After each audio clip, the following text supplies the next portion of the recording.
গল্পের সেরা গল্পের চ্যানেলে আমার সকল শ্রোতা বন্ধুদেরকে স্বাগতম। আমি আপনাদের জন্য নিয়ে এসেছি একটি সুন্দর বাছাই করা ভূতের গল্প।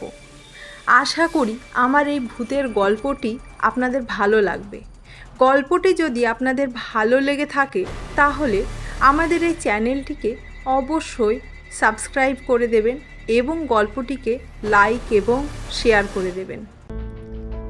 আমার গল্পের নাম পুরনো জমিদার বাড়ি। গল্পের লেখক এমডি বশির হাসান সৈকত। আমি গল্প পাঠে আহিয়া। রাতের আকাশে চাঁদের আলো মিটমিট করে জ্বলছে। গ্রামের পাশের পুরনো জমিদার বাড়িটা যেন অনেক দিন ধরে ঘুমিয়ে আছে। এই বাড়িটা নিয়ে গ্রামের মানুষের হাজারো গুজব। কেউ বলে বাড়ির পুরনো কর্তা রাত্রে ফিরে আসে, আবার কেউ বলে না, ভেতরে অলৌকিক কিছু ঘটেছে। কিন্তু এই সব কথা কেউই পুরোপুরি প্রমাণ করতে পারে না। মাঝরাতে গ্রামের যুবক রাহাত সাহস করে বন্ধুবান্ধবকে নিয়ে সেই জমিদার বাড়িতে যাওয়ার সিদ্ধান্ত নিল। বন্ধুদের নিয়ে সে বাড়ির দিকে হাঁটা দিল। চারিদিকে অদ্ভুত নীরবতা, শুধু রাতের পোকামাকড়ের আওয়াজ। বড় লোহার গেট ঠেলে ভেতরে ঢুকতেই রাহাতের বুক ধড়পড় করতে শুরু করলো। বন্ধুরাও ভেতরে ঢুকে, কিন্তু কিছুক্ষণ পর অদ্ভুতভাবে সবাই কেমন থমকে গেল। সামনে তাকিয়ে রাহাত দেখতে পেল বাড়ির ভেতরে একটা ছায়া মৃদু আলোতে নড়ে উঠল।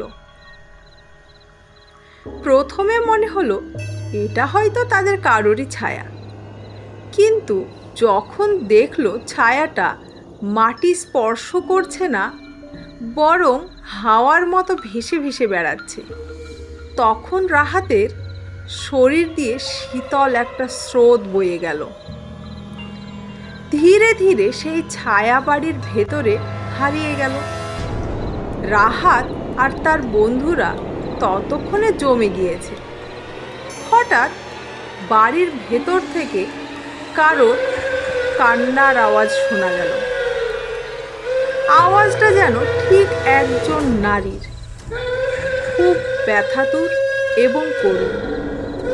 রাহাতের বন্ধুরা ভয়ে পালাতে চাইল, কিন্তু রাহাত মনে মনে ঠিক করে নিল আজ এই রহস্যের শেষ দেখেই ফিরবে। সে একা এগিয়ে গেল বাড়ির ভেতরে। দরজাটা ঠেলে ঢুকতেই দেখতে পেল দোতলার একটা জানালার পাশে দাঁড়িয়ে আছে সাদা শাড়ি পরা একজন নারী। তার চুলগুলো এলোমেলোভাবে ঝুলে আছে, মুখটা পরিষ্কার দেখা যাচ্ছে না। রাহাতের মনে হলো সে যেন তাকে ডাকছে। ভয় আর কৌতূহল একসঙ্গে মিলে রাহাতকে আরও কাছে টেনে নিল। হঠাৎ সেই নারীর মাথা ঘুরিয়ে রাহাতের দিকে তাকালো। রাহাতের বুক ধড়পড় ধড়পড় করে উঠল, কারণ সেই মুখে কোনো চোখ নেই, শুধু শূন্য গহ্বর। নারীটা হঠাৎ চিৎকার দিয়ে উঠল, আর রাহাত দেখল তার বন্ধুরা সবাই আতঙ্কে পালিয়ে গেছে। সে দৌড়তে গিয়ে পিছলে পড়ে গেল। তারপর নারীর হাত তার দিকে ধীরে ধীরে এগিয়ে এলো। সেই রাতের পর থেকে রাহাত আর কখনো গ্রামে ফিরল না। গ্রামবাসীরা বলে জমিদার বাড়ির সেই নারী নাকি আসলে জমিদারের প্রথম স্ত্রী।